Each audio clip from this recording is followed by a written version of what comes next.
guys, and welcome back. We are on episode 9 of GTRU.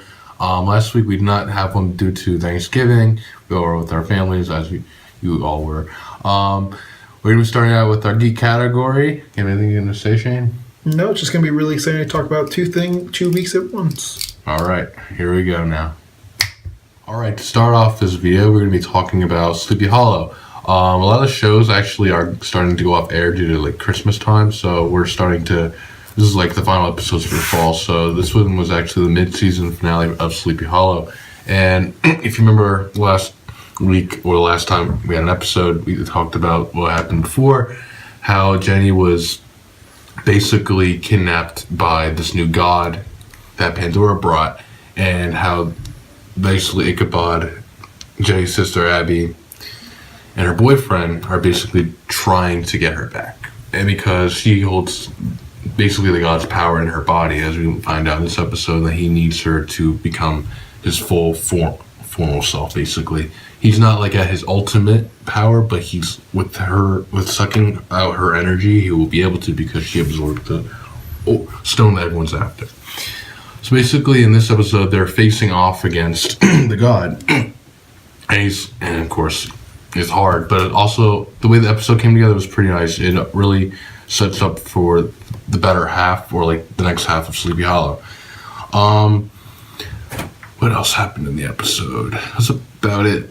So they find the god in Pandora's old base where the tree was, where it grew. And after that, they fight her off. Megabot's fighting Pandora, and then Abby ends up doing something to save her sister and everyone around her. She ends up taking the stone that she gets out of Jenny by absorbing it, and she goes to the tree where it explodes. So we're kind of left at the, like, wondering if she's still alive, because when Ichabod comes back, he's like, where's Abby, and everything, and that's how the episode ended. Overall, the whole episode I gave about 10 out of 10. It was put together pretty well, and it does set up for the next half. Other than that, that's really all that happened. All you know, it comes back in January, where our characters will lead off if Abby's still alive or what happened to her. Alright, we will be moving on to American Horror Story. And, alright, so now we're talking about American Horror Story. There's only one episode that played out of the 2 weeks, so we're actually going to be talking more about Lady Gaga on this one. It actually goes more into her backstory. We found out the week before that she has a baby, a very deformed baby. I don't know what's in it. I'm okay. I don't want to talk about that. And you find out that the baby is actually being hidden in the room that everyone's trying to figure out what's in it. So this episode we found out more. A bunch of construction workers ask Will Drake, the owner, if they can knock down a section of the hotel, the wall. And when they do, there's like these bloodthirsty vampires that have been there for God knows how long. So they end up eating the construction workers because they're thirsty for blood. And then after that, it kind of goes into their backstory. So you find out that basically these were the people that were vampires before, and that they're the ones that made Elizabeth, Lady Gaga, the vampire she is in the show. And basically, they were all lovers, so basically they were having like a 3-way love triangle going on. So Elizabeth was having sex with this guy who was an actor and the guy's wife. So and then you find out more about how she ended up at the hotel.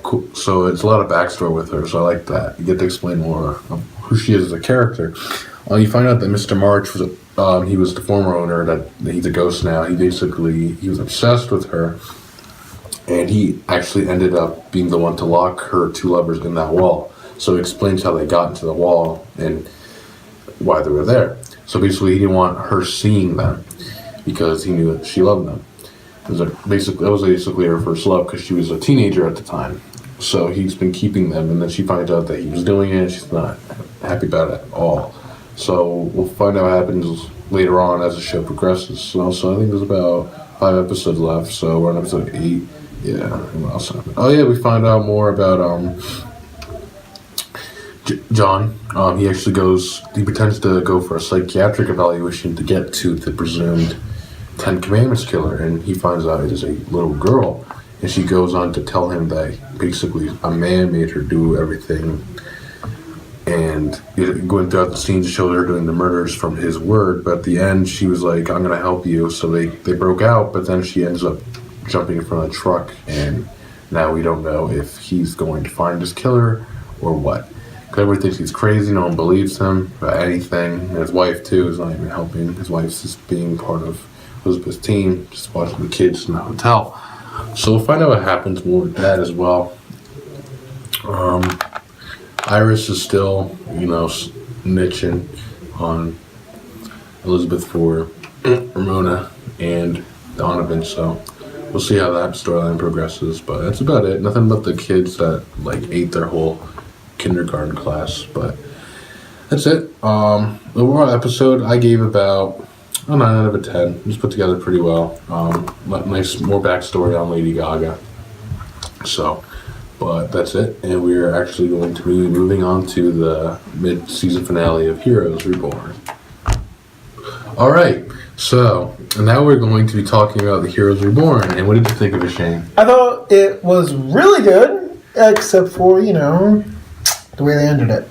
Well, that's how they always get you. What that has happened? So we find out more about this future that they're all being sent to, and how basically they need Tommy to bring the people that they want over into this bridge where they started that first city of the new civilization.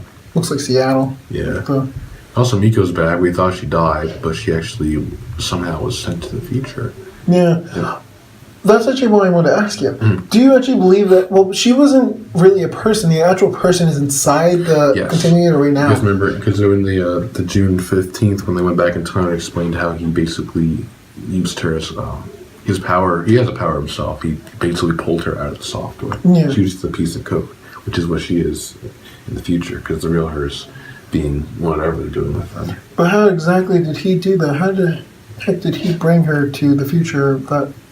That's what I don't understand. Like after, because we didn't see her until that one episode when she unlocked Hero. Remember? Yeah. She got absorbed into the portal. But actually, it explains that because the actual video game itself is the bridge to the future. So that does make sense. So Hero, because before they were using Tommy, they were using Hero because they had him trapped. They had him somewhere. He was doing the same thing for them, but he was trapped. So they were sending people, but he was doing it from that game. The game acts as the bridge, which is pretty cool. Yep. So it's like the game itself is integrated with real life, which is pretty cool. I like that. Noah and is it Melina? She's great. Yeah, she's great. And then Luke, he's like, I want to follow you guys. He's like, it's my destiny and everything. But then the one thing I was confused on was Noah. Where did he go? Because in the middle of that huge tornado that was coming, she was busy using her power to stop it, and then all of a sudden someone grabbed him and teleported him. I don't know where he went. And then she found his glasses, and then those people were like, "You're an Evo." And yeah, they were freaking killer. Yeah, and then Luke's like, "We gotta get out of here," because he was there, because following him. Yeah. So that's my one question. So I wonder what happened to Noah. So we don't find that out for a while. And then what else happened? Oh yeah, we found out more about that the whole mansion with Micah. Yeah, Micah. Oh yeah, and how Micah, how he mansion. was in the room. And what do you think of Matt Parkman being a villain this season? I honestly, I could sense as the original series ended, he was going to start turning towards what's right for him, being that he was trying to do that for his family already. In the old series? That's true, because I liked him in the old series because he was a good guy, but then he turned himself to douche, because then you could tell when he's basically making Carlos and Maya, basically he's torturing them to find out about what's going on. Yeah. And he's working for Erica, and then even at the end he's like Micah. You see Micah in this episode, he's old now, he's like a teenager. He's making him make sure he's on the list to go to that bridge to the new future. He's kind of just looking out for himself, so that's why I don't know. It's just so weird seeing him as a villain. Kind of pisses me off. Cause, it definitely does, actually. Yeah. It was very shocking too. But then the whole thing, and then even how the episode ended at that mansion when a bunch of the Harrises, they basically surrounded them. And that's where they cut it off. They're like, well, now we get to wait. Carlos and everything. So, well, the thing is, I'm trying to figure out what they're using Micah for, but I guess they're using him for information or something.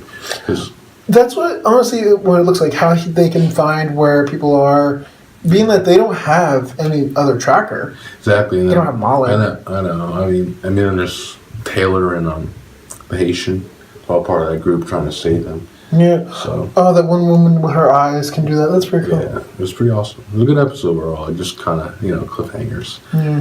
Left and right. But what did you give the episode? I gave it about 9.5. It's pretty good. I enjoyed it. Give it the same. And Tommy didn't Miko save him? She got him free. He teleported somewhere, didn't he?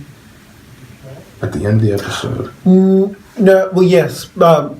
Tommy and her, Miko was like, "We have to get out of here. You're the old master of the universe in time and space." And then he's like, "Oh, what?" And he just freaking Yeah, but teleported. where did he go? I'm trying to... Honestly, I want to say he went to the future. Might have went to the future, but he might have went back. I'm not sure. Wait, was he already in the future? He was already. He was in already the in the future. Oh, he went back then. Yeah, so I guess we're gonna explore what happens with that as well. What the hell happened? Oh, maybe that was, I don't know. Maybe he was the one that teleported. No, Who? Tommy. Ooh, that could be true. Yeah, so you never know. We'll find out. Show also comes back in January, so sucks mid-season finales for everything. But that's about it for Heroes of One. We're actually going to be talking about Z Nation. All right, guys. We're talking about Z Nation now, and he's gonna be back in a few. So anyway, we have to talk about 2 weeks. So Z Nation is not going on a break. It's playing the whole season through until the end of the year. So we are now on episodes 11 and 12. And last time we talked, it was about the Grand Canyon, how they led all the Z's into the Grand Canyon after that huge fire they made because there was a giant Z wave coming at them. So the next episode we had, they're actually still dealing with the aftermath of that. They're on their way, but they're getting attacked left and right by the constant Z's because of how huge the wave was. So they look for shelter and they find it in a hotel. And it was a hotel full of people that haven't even experienced the 4 years of apocalypse that's been going on around them. They've kind of just been living off of the food and everything at this big, humongous 5-star hotel. Episode was kind of more like a murder mystery this week because what happened was Murphy was hungry and he ended up finding a secret stash of food and someone shot him to keep him quiet. And then ended up killing another guy that was also in there. So then everyone was kind of questioning each other if it was Warren's group or if it was the hotel group. And then they decided it was the guy watching the food, but it actually wasn't. So they actually sent him out to basically punish him for shooting Murphy, but they got the wrong guy. Later on in the episode, Doc is actually transferring blood from Murphy into the other guy, and he's actually bringing him back to life in a sense. So now we know that Murphy's blood is kind of the answer to the cure, and is kind of, in a way, gives him regenerative abilities. So, yeah, and they went to that a little bit, and then they also had, we find out who it really was, because Doc brings the guy back to life, and he basically says it was one of the hotel guys. And the hotel guy's like, well, he just caught me stealing my food, and I'm getting out of here. And the scuffle, the guy dies, and so does the zombie himself. Other than that, and the guy gets exiled, ends up killing the hotel leader for exiling him, and they are basically free of him. So in the episode, at the end, they actually just go on their way. They get a car from the hotel parking lots after the huge storm, and they just keep heading toward California to give Murphy to the CDC for that vaccine. Over episode, I give episode 11 about 9 out of 10. It's pretty cool, the whole mystery behind the murder and everything, and then the fact that they actually expected 10K to basically be the one behind shooting Murphy. Even though in a way it was kind of silly because he really wouldn't jeopardize the whole mission just to kill Murphy even though he hates him. So that was that episode, and then there was the next episode, which was episode 12, and that one actually goes back to dealing with the Scorpion and his ghost, finally. We've kind of been getting a hint about this group throughout the whole show. They popped up in that plane episode, they popped up in the river episode, and now they're popping up again, and they also were bounty hunters at the beginning of the season. Come across them, and they basically offer to relieve them of Murphy and give them the bounty. So basically, they don't even have to go to California. But then after that, they don't let them go, and they actually make them join their basically cartel group, and they have to go through a series of tests, kill a bunch of Z's, see if they're strong enough to be with this group. So they do that, and they're playing it cool and everything, and then you find out that the person that killed what's his name? The Scorpion ended up killing Hernandez's son or his family. He's the one that basically killed the DEA agent's son, or their whole family's son. He's been searching them throughout the whole season. We find out in episode 6 that he was looking at, and that's one of his men, and it turns out to be the leader. Which I kind of had a feeling, because he sees the Scorpion's tattoo, and it's the same one of the guy that shot his family.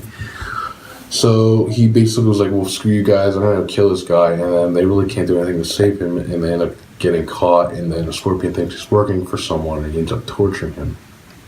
So it was kind of more like a dark take, this episode.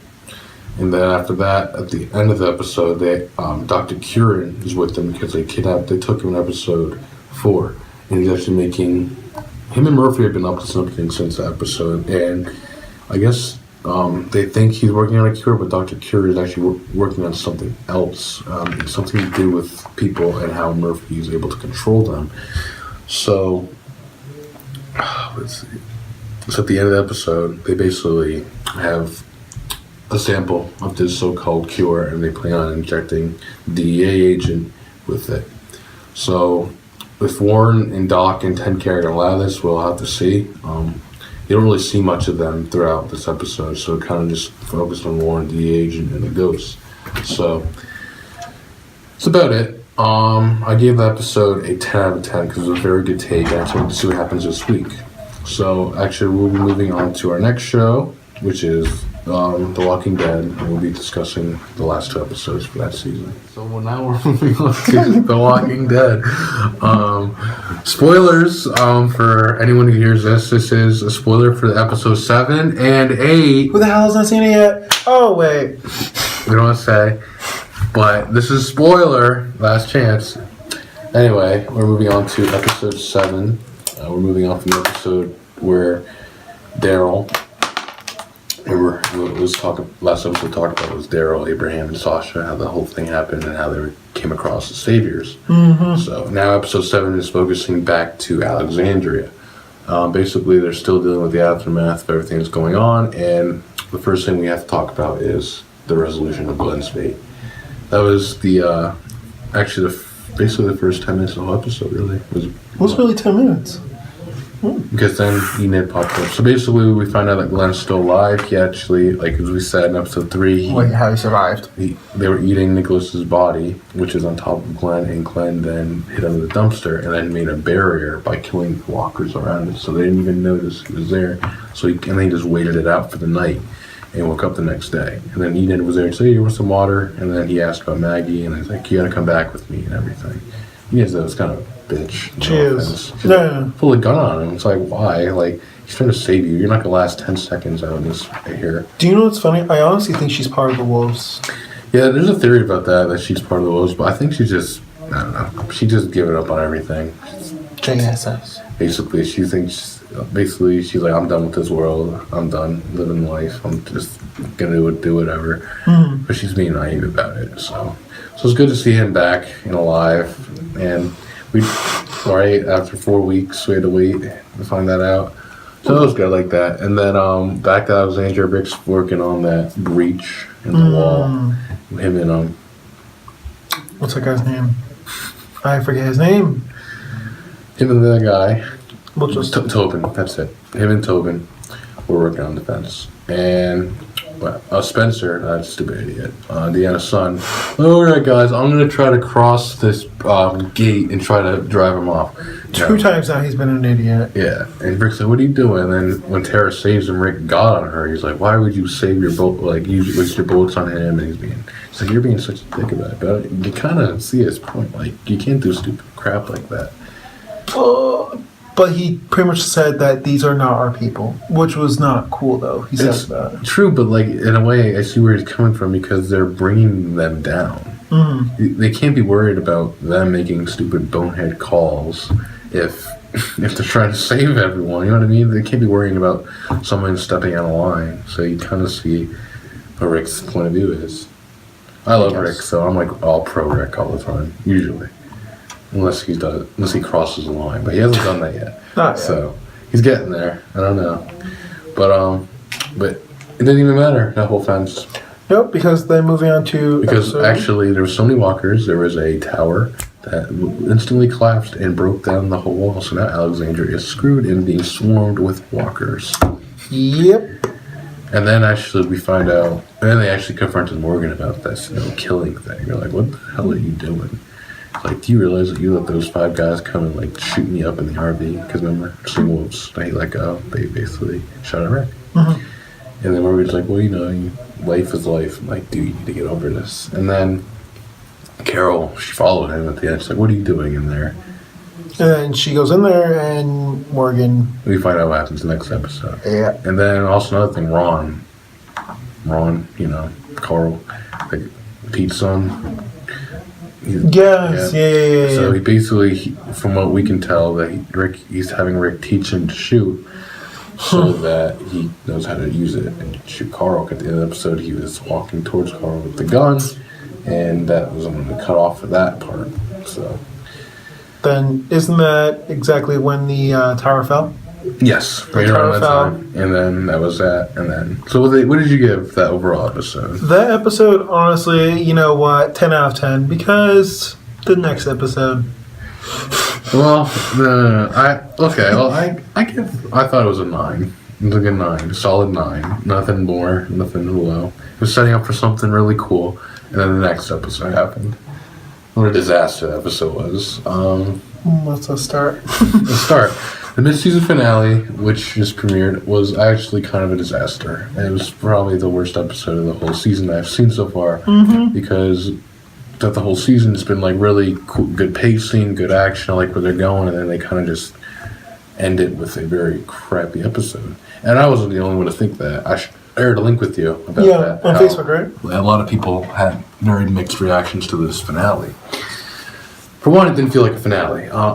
Basically what happens is the walkers swarm, they take cover inside the houses, and Indiana gets bit in the process of that. So she's basically, a lot of this episode focuses on her, and they're saying bye to her, and then she's telling them her plans for Alexandria. And then Michonne is going through her own thing, trying to find peace, but there's so much going on, it's hard to be peaceful in this type of world. It is. So it showed that. What else did it show? There was nothing really happened in this episode. That's kind of really what made the episode not really stand out to the others. They kind of just... except for in the garage when... Yes, Carl and... Yes, that was a good alteration. Ron tried to actually kill Carl in the garage, and because of that, he broke the glass, and the walkers were able to swarm the house, so now they're in the garage, and then they actually ended up bursting through the house, so that everyone's basically hiding upstairs now. We're only covered by a freaking couch holding up the stairs. Yes, but then Rick's like, oh, we're going to cover each other in guts, we'll walk to the armory, we'll get the guns, and we'll clear them out. But then it ended where Sam was like, Mom? No.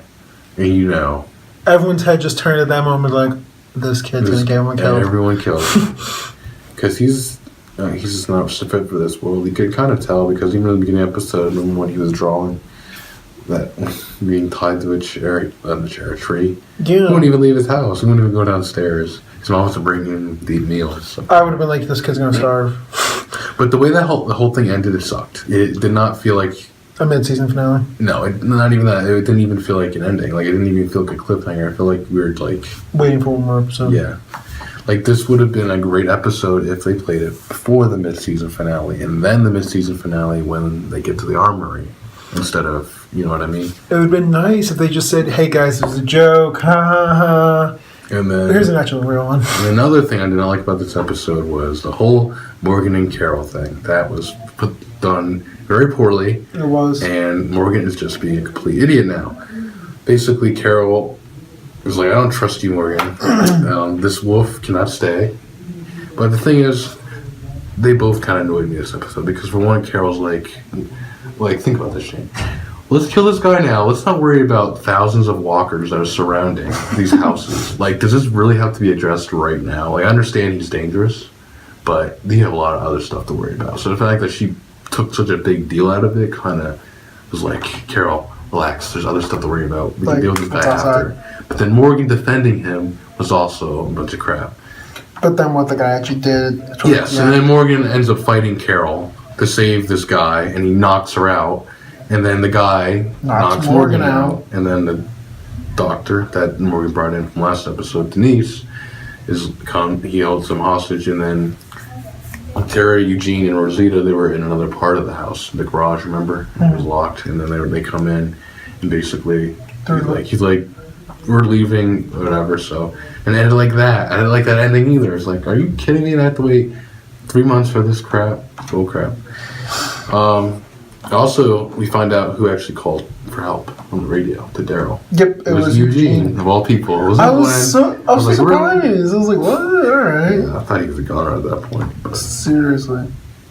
So the whole thing was good. I liked how Carl called Ron, like, get over it. Your father was an asshole. Yes, I was like, freaking out. He finally got the guts. Yeah, so. And then Rick kind of knew that something was up. I heard you guys fighting in there. I was like, and Carl, I don't know why he come for him. Like, yo, the kid tried to kill me to freaking feed him the walker. Screw this guy.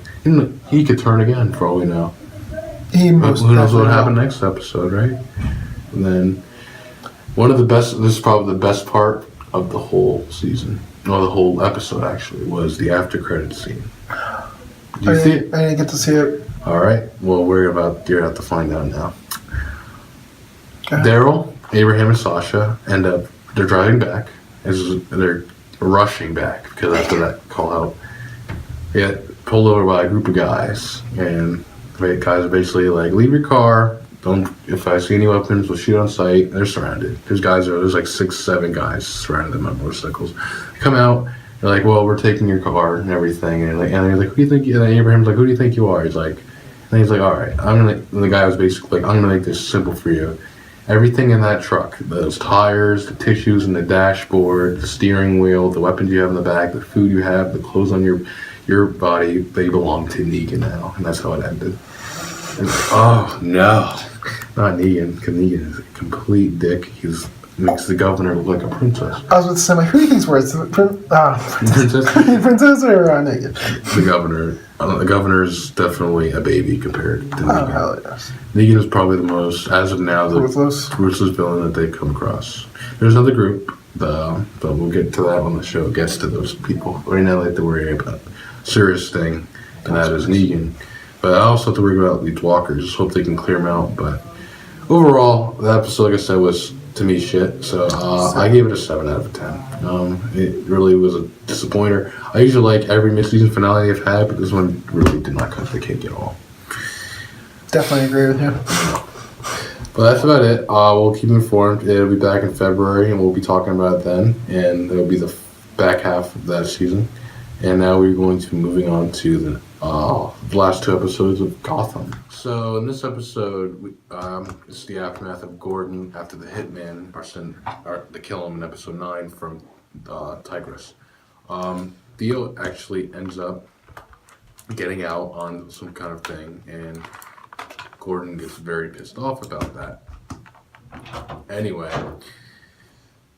he gets very mad about that, and he ends up getting kidnapped, and then Theo basically beats the crap out of him and leaves him to die.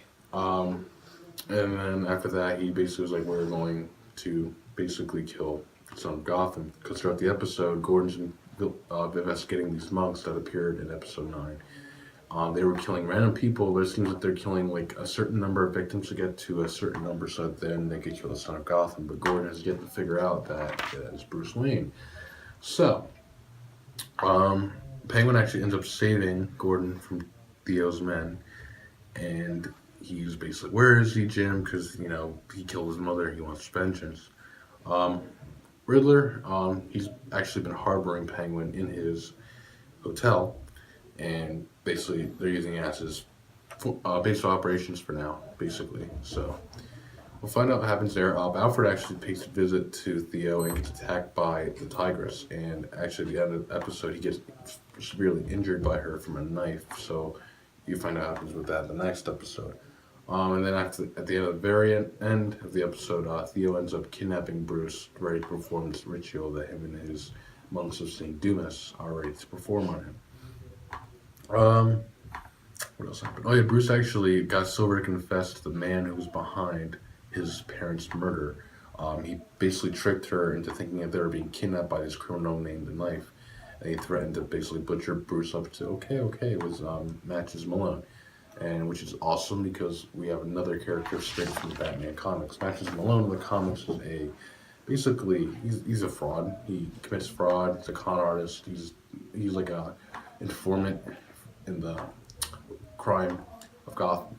In the show, actually, he ends up dying, and Bruce ends up taking his identity because they kind of look kind of similar, and he uses that identity to gain information from certain mob hits in the very beginning of his professional Batman career, which is cool. But he didn't. But the cool thing is that the twist in this is that he's the man that ends up being the one behind Bruce's parents' murder. So hopefully we'll explore that. I'm pretty sure we will in the back half of the season. It's another 11 episodes, so. What else happened? That's about it, really, for the episode. Lee's been questioning Gordon's path, how he's become so dark lately, and then the show's really been showing how he, was becoming more off the edge with the way he's been dealing with things, more violent, ready to kill, but he's still got his sanity together. He hasn't reached that point yet, which was good for him. I give the episode a 9 out of 10. It was very good. It sets up for a very explosive finale, and the actual finale was very good as well. So finale, episode 11, Gordon comes to, and he is sleeping in the Riddler, basically apartment, and the Penguin. He's like, well, Jim, we gotta take the fight to him. You're now a fugitive. They think you're involved with Galavan, and we're gonna go after him. We're gonna kill him. And Gordon realizes, he's like, we're gonna just arrest him. So he's like, we'll go after him, but we're gonna be arresting him. But which kind of conflicts because Penguin wants him dead. It's good character moments from the Riddler, who actually ends up telling Alfred, Bullock, and Fox where Gordon is. Basically, he overhears them looking for him. They tell him where it's at. And it was funny. He's telling them the riddle. And Fox figured it out. He was very caught off guard. Oh my god, he knew it. So that was pretty cool. And then we get the whole St. Dumas thing. They're ready to take over the ritual to kill Bruce. And basically, Galavan wants Silver to make Bruce fall in love with her so that he can watch as his heart crumbles when he finds out that she betrayed him. But then she's the one that tells him the whole thing about how Matches Malone is the person that killed his father. How everything. But she ends up turning against Bruce, basically turning against Galavan. She's kind of tired of his reign. And at the end of the episode, before they're actually able to perform the ritual, Gordon with Penguin and his men were able to ambush them and take out this order. And then Catwoman actually helped as well. So everyone was kind of joined together just to stop Galavan, which was pretty good. And then Galavan tries to escape, and then Tigers gets fed up with his bullcrap, and basically her and Silver escape with parachutes, and he gets captured by Gordon. And then after that, Barnes comes in. He's like, we're going to run him through the system and everything. Gordon's ready for that, but then the Penguin knocks out Barnes. He's like, listen, Jim, we need to kill this guy because he's the mayor. He's going to get off for the technicality. We just got to end it once for all. So Gordon agrees to accompany him to the docks, where Penguin begins to beat Theo up with a bat brutally. But then Jim tells him to stop, and we kind of left wondering, oh my guy's going to save him. But then something even more sinister happens. Gordon actually ends up shooting him in cold blood. This isn't the first time he's done it, but the first time he did it, it was in self-defense. But in this episode, he flat out just did it just because he thought he was a threat to be trifled with. But that's a turning point for Gordon. He's actually murdered now on his own free will, and he's turning more and more sinister as the season goes on.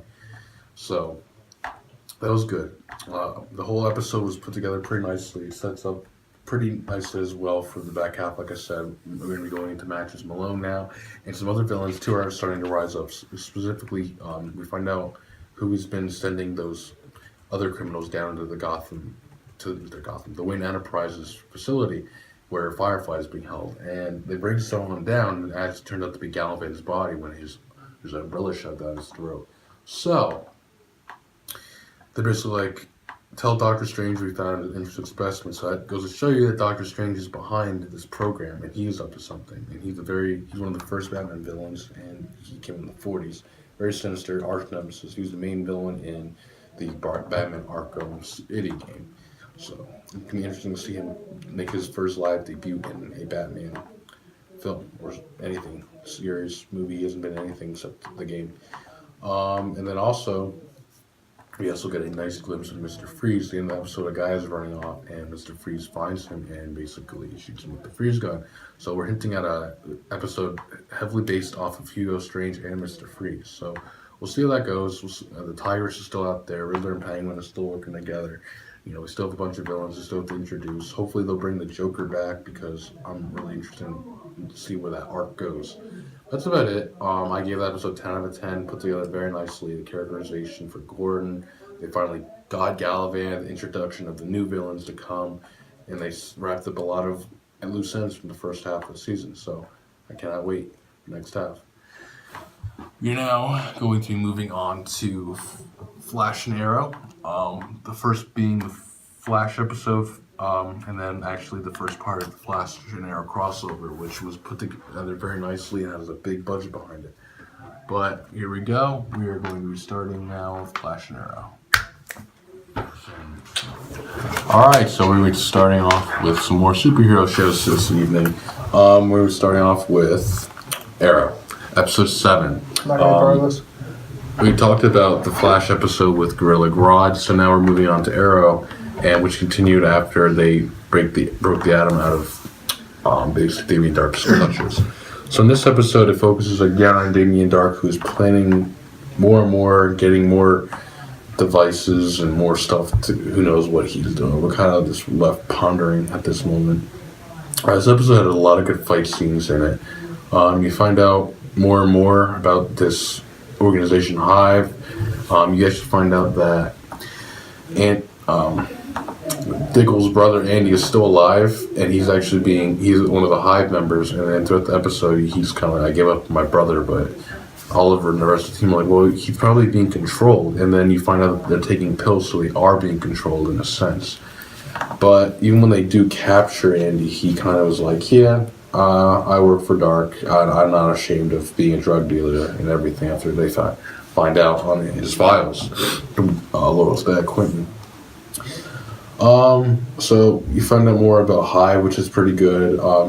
Damien Dark continues to be a ever-present, like, deadly villain in this episode. Interesting thing, though, when they were actually fighting to get Andy, he actually tried to kill Thea with his deadly suck out your soul grass, but it didn't work on her, because I believe the Lazarus Pit effects shields her from that, and it actually ended up backfiring on him and hurting him. So hopefully they're going to explore that. But the cool thing is that Thea's thirst has also gone away, so she can harvest that, whatever basically Dark has in his body. She can actually be okay, not have to worry about being blood hungry for the rest of her life due to the Lazarus Pit effects. So that was good. So hopefully Malcolm, her father, helps her with that, instead of telling her to kill serial killers to control the thirst, because it's not going to work. It's kind of screwed up too. That's about it. Ray kind of was like, I'm not going to expose myself and reveal that I'm alive until I'm ready, because he kind of was like, I left behind my company, everything. I'm kind of feel like a failure right now. So he's kind of just on the sidelines, going to help and here and there, but everyone thinks he's dead. So we'll see how that plays out. Overall, I gave the episode about an 8.5. It was brought together very nice. Actually, I'll change that. I gave it a 9. Damien Dark, I love his character. I love the way that they're going. I love finding out more about the Hive. Everything's been going. The flashbacks too have been coming into motion, so that was good as well. So that was that, and then the Flash episode, which starts the 2-part crossover, and oh my God, was it phenomenal! So in this crossover, both Flash and Arrow are ignoring their problems. Basically, Flash is not dealing with Zoom this episode, and the Green Arrow isn't dealing with Dark in this episode. So basically, a new threat has come, and it's an immortal named Randall Savage, who's a very severe villain in the DC Comics. He can't die. He's immortal. He's like an 1,000-year-old god, basically, and he comes back. He comes to kill the reincarnation of Hawk Girl and Hawk Man to make himself add on to his immortality. So he's hunting Hawk Girl, who he believes is Cassandra, which is Cisco's new girlfriend. So basically, he's going after her, and then they're like, "We need help from Team Arrow." And then, cool thing about the episode is that in the beginning, they're fighting Dark, and actually Flash saves them from Dark, and then you don't see Dark for the rest of the episode.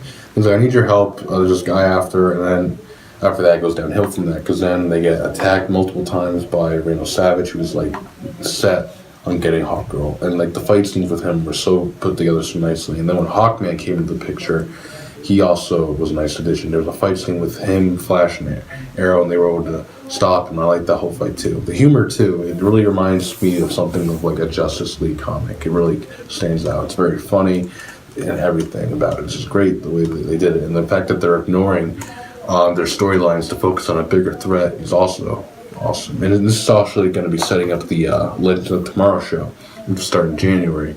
It'll be on Thursdays, so you're gonna have Flash on Tuesdays, Arrow on Wednesdays, and then this show on Thursdays. So it's gonna be phenomenal.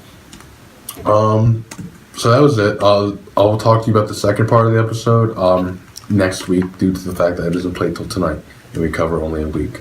So after all that, what else happened in the episode is pretty cool. She ends up being reincarnated. She believes in herself. She becomes Hawkgirl. And that was actually gets her wings, so hopefully she can actually help them fight Savage in this next episode tonight.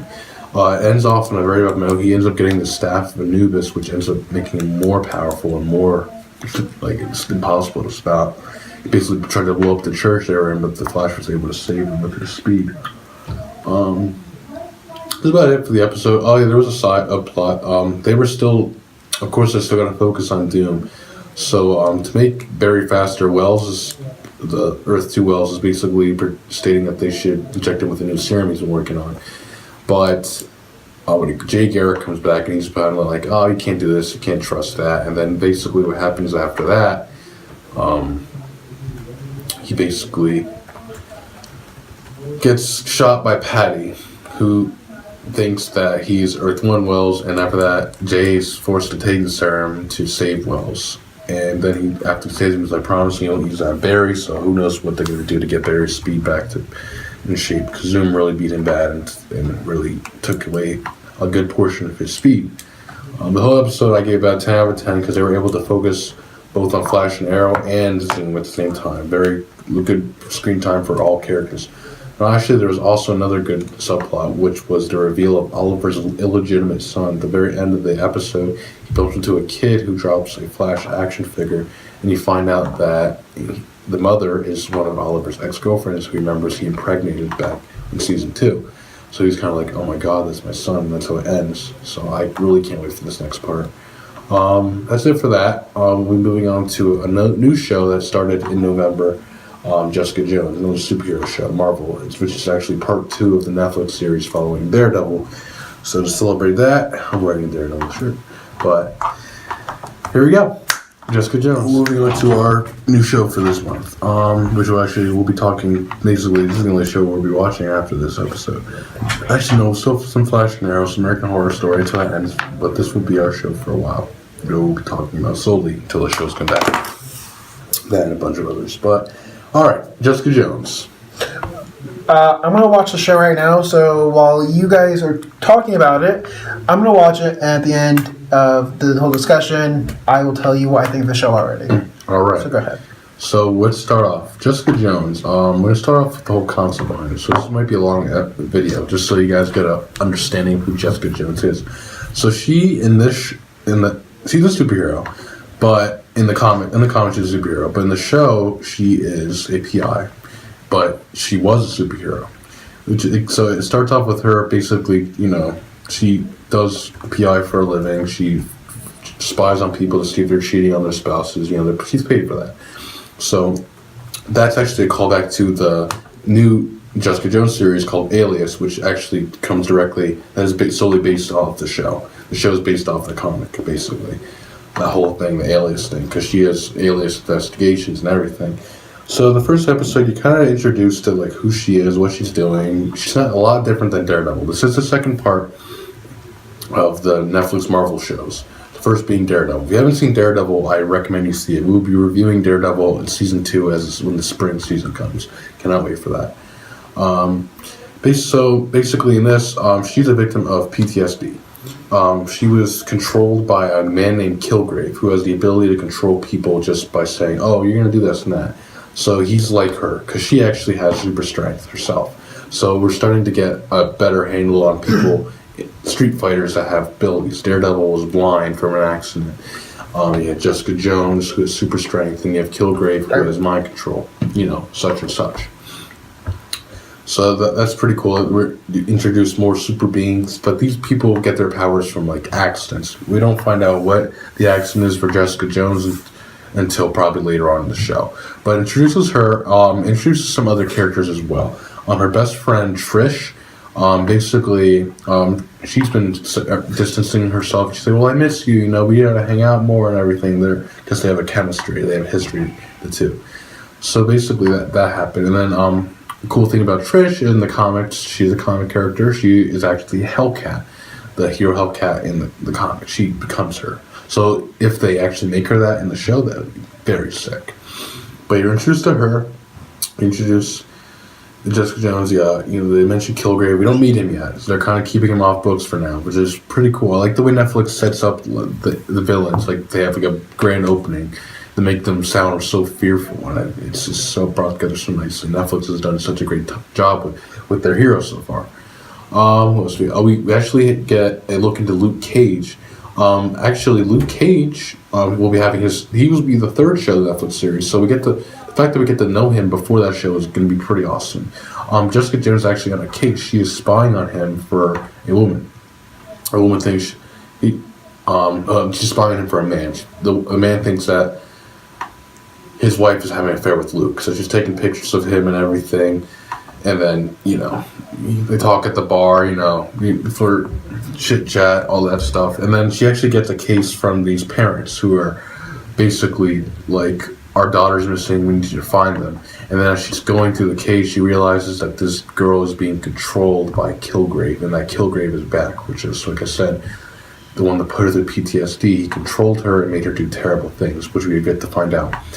But get a good look at that, and she said, "Oh my god, it's Kilgrave." And then at the end of the episode, when they all meet together, Hope actually ends up killing her parents because Kilgrave told her to. So the end of the episode was her shooting her parents, and Jessica's like, "Well, he's back and I have to stop him." So we'll find out what happens. And then, because we did 2 weeks, we talked about the second episode as well. I myself am on the end of the season, but I'm going through the weeks, so I will just continue to go part by part. So episode 2, which is the last one we talked about until next week, is basically just as like, okay, so Hope, we're going to save you. We're going to prove that Kilgrave controlled you to kill your parents and you're going to get free. But now she has to find Kilgrave. And then we find out more in flashbacks about the last time she encountered Kilgrave. He was controlling her, and he basically made her kill a woman. He basically made her punch her so hard that she died. And then in that commotion, a bus dodged her body and basically tipped over and hit Kilgrave, and Jessica Jones thought he died from that, but after this case, she realizes that he's coming back for her. So basically, she's trying to figure out where he is, what he's doing, what he's up to. She starts going through old records to find out who was the victims in the bus. Maybe they're connected. She's asking around to see what they know about Kilgrave, and then she finds out this professor at a college actually erased his records from even being in the accident, so his body wasn't even found. It was like he didn't even exist. And then she finds out that the doctor also did surgery on him, and that when he gave him fentanyl, he basically couldn't control him, and it was awake the whole time. So she realized fentanyl is his weakness and stops him from being able to control people. So she basically steals some, so that when the time is right, she will use it against him. We still don't see him in this episode. Where he's still hinted as, a rising villain, so kind of sucks. throughout the episode, introduced to some of her neighbors. We got Malcolm. He's a drug addict. She's always saving his ass from everything. And then you also got Ruben. So we'll find out more about that as the release go on. They're like an annoying brother-sister duo, and Ruben has like this huge crush on Jessica. She's kind of like, I'm not feeling you. And then after that, the affair, yes. Luke finds out that she's been working as a PI to expose the affair he's having with that woman. And then that was really about it. But then at the end of the episode, they end up having sex. So you guys are drawn to each other in the same time. So they do in the comics, and the comics end up having a kid. So it's not a surprise that they're lovers. I was kind of expecting that to happen. So, well, you know, as the episodes go on, well, you know about her hunt for Kilgrave, about any more characters that will be popping up from the comics, and that's it for our shows for the evening. We're moving on to some movies that we were able to review over the week. All right, guys. We're going to be on to our movies now. And it's The Hunger Games. I'm going to review the last part of this phenomenal series. Shane's yet to watch it, so he'll be back, but we'll be talking about The Hunger Games the night before. Alright, so here we go. Hunger Games, I loved it. It was a very good movie. Honestly, the whole series, I thought that movie was the best, even though I thought the first book was the best. So it's kind of like an overlap between them. Because I didn't really expect to like this movie as much as I did, but I loved it. They finally concluded, so it continues. I'm not going to spoil the whole movie. I'm not going to do like a whole, like, it's going to be kind of spoil free. I'm going to talk about like the certain things I liked about it. I like the fact that everything was concluded. It also concluded on a happy note, so you don't have to worry about anything really bad happening. I mean, bad stuff happens, but in the end, they all reach a happy ending. Basically, continuing to fight President Snow to gain independence from the capital. And basically, Katniss goes on this mission to kill him on her own, not even a sanctioned mission, and they go through these Hunger Games to get to his mansion, these games that he set up to protect himself in case they attacked him. And throughout the movie, characters die here, and there's some beloved ones, and some ones that are like, oh, but then everything forms nicely, and then there's a big twist, too, about the villains, and it was great. The whole movie was great. The action, resolution, everything. Special effects. There's some cool zombie monsters. I like that. Like this whole sequence with that. What else happened in there? I don't want to do too much without spoiling it. Let's think. Well, they are thinking about making a prequel to the Hunger Games, so I don't know if that's going to be as well received because I don't know. Prequels aren't that great. I mean, I love The Hobbit, so for that exception, maybe this new Harry Potter prequel, The Fantastic Beasts. You know, we never know, but they are thinking of making a prequel to it. It's gonna be like basically how the Hunger Games started, how the capital took over. So, hopefully, if they make it, they do it right. I think they can do it. The whole Hunger Games, this movie, I gave it 9.5 out of 10. It was excellent. I didn't really hate anything about it. I thought everything was good about it. Pacing, scenes, the twists, fights, was great. They did great with this series, and I really do hope they make a good prequel series. But that is it for the Hunger Games and Mockingjay Part 2. Check it out. And we're moving on to a comedy that we were able to see called The Night Before. We'll be talking about The Night Before. And what did you think of it, Shane? Like, how, on a scale of, well, we'll get to that, but like, how funny? You thought it was funny, right? It was one of the greatest comedies I've seen in a long time. Yes. Our last really good comedy I've seen was probably The Interview, which didn't even listen to the theaters. No. Actually, the last movie I saw, comedy-wise, in theaters that I thought was really good was probably Dumber and Dumber 2. Oh, that was great. That was last year. It's been a year ago since that. Has it really been that long? The movie was so funny. But anyway, this movie, it was very funny. It had Seth Rogen, it had Anthony Mackie, he actually plays the Falcon. The black guy plays the Falcon. Yep. In Avengers, and then he also had Joseph Gordon-Levitt, who plays Robin in The Dark Knight. And Seth Rogen, you all know Seth Rogen, Pineapple Express, The Interview, Neighbors, so forth, so on. And surprise guest. Oh yeah, James Franco's in it. But what movie is Seth Rogen in that James Franco's in? True. They're like a bromance. Honestly, not to get off topic, but there was actually a movie where James Franco, and it was just James Franco and Jonah Hill, and it was about how James Franco was the killer of his entire family. Holy shit. Yeah, it was actually, I don't know if it came out yet, but I did see a trailer for it. It looks really That interesting. does look good. I'll check that out. Anyway, so basically these three friends, Seth Rogen, Anthony Mackie, Joseph Gordon-Levitt, are basically spending their last Christmas Eve together, and because they're grown up. Bless you. No, thank you. They're basically spending the last Christmas Eve together, and they want to go out with a bang. And Joseph gets those tickets, the three tickets for the Nutcracker Ball. And basically, they go on a huge rampage around New York City. Have Seth Rogen on so many drugs. He's taking shrooms, Molly, cocaine, all in one. So the whole movie he's actually tripping out. So it was very funny. The church scene, I loved. That was very funny. The baby was like, what the fuck you say? It's like, oh my god, this baby's not saying anything, and he was tripping so bad. And then the part where he's like, he's calling his baby in the bathroom, like, he said a lot of things about his own kid. His wife laughed at it. Anyway, that was funny. And then you have Anthony Mackie who's trying to impress his new famous friends. He's kind of forgetting about his old friends who's been there for him, so, ride or die, homies. Yeah. And Joseph Gordon-Levitt's kind of just trying to get his ex-girlfriend back. So, and then it was funny. He actually asked to marry her in the middle of the Nutcracker Ball. Yeah, and Lady Gaga. No, not Lady Gaga. Oh my god, I'm thinking America Star, Miley Cyrus. But yeah, I like that whole scene of the weed dealer. Oh my god, Mr. Green. It's like an angel. You find out everything. That whole movie was just hilarious. It really was. I liked it. I gave it a scale of 1 to 10, 9 out of 10.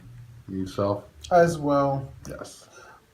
Actually, I lied. 9.5 out of 10. Being that for one, it actually portrayed me and this kid and our other brother's life pretty much perfectly of how it will probably play out and how it does play out. Pretty much disasters. Because we've had some pretty crazy disasters. But that's it for our movies. Check the movie out. It was very good. It's going to be out for a limited time because it came out on Thanksgiving. So, that will be it for our chosen movies. But we do have some more news for you as well in regards to some entertainment news. So, we'll talk to you about that. So, let's get on to some entertainment news. We actually have a few things for you. We don't have many technology news for you today. Nothing really big happened in the field of technology. It comes and goes. But we're improvising. Ending some extra stories. First off, Legend of Tomorrow show. I'm going to talk about. They actually said that they may only be doing one season of it because there's a lot of people in it. It's going to have Captain Cold. It's going to have Heatwave. It's going to have the White Canary. It's going to have Adam. It's going to have the Hawkman, Hawkgirl, all in one show. They're going to be their own team versus this new villain, Randall Savage, who's an immortal from 1,000 years ago. They introduced him in the crossover. Yes. But basically, the crossovers are basically setting this up, and then, but cool. Basically, what really got me was the fact that it's cost almost $1 billion to make a show like this. Wow. Okay. So that's what they're saying. I think season 1 is going to be a limited season because they didn't realize how much money this was going to be cost. You think it's just going to be a miniseries just to test it out? Okay. This is going to be a spin-off to a spin-off, basically. Okay. I like it. Go ahead. I don't know how many episodes there will be, but it's going to be interesting because it has all the characters that we've met throughout the Flash and Arrow series into one show, which is pretty cool. They're all teaming up to take down this villain. So I'm excited. It's January 26th, Thursday. I gotta say in the Flash video. The Predator 4 script has been completed. Can you believe that? They're making another Predator. I'm sorry. How long ago was that when the other one came out? Well, the thing that really caught me was, I guess they're adding Alien vs. Predator as one of them because they only made 2 of them. There was one with Arnold Schwarzenegger, there's one with Danny Glover, and Predator 4. I'm like, what about Predator 3? Unless there was a crossover or something that counted as the third one. I don't know, but that's what they said. The Predator 4 script is going to be almost completed. Mm-hmm. So maybe they're doing Predator 3 and 4 in one take. Maybe. So that's why I kind of wanted to see what he thought about that. Oh yes, actually we'll talk about the Rambo one first. They're actually talking about making a Rambo TV series on Fox, which is amazing, and Sylvester Stallone is going to be in it. He's old as hell, so I don't know how he can do this. Remember the hit. From what they're saying, he's going to be teaching his son how to become Rambo.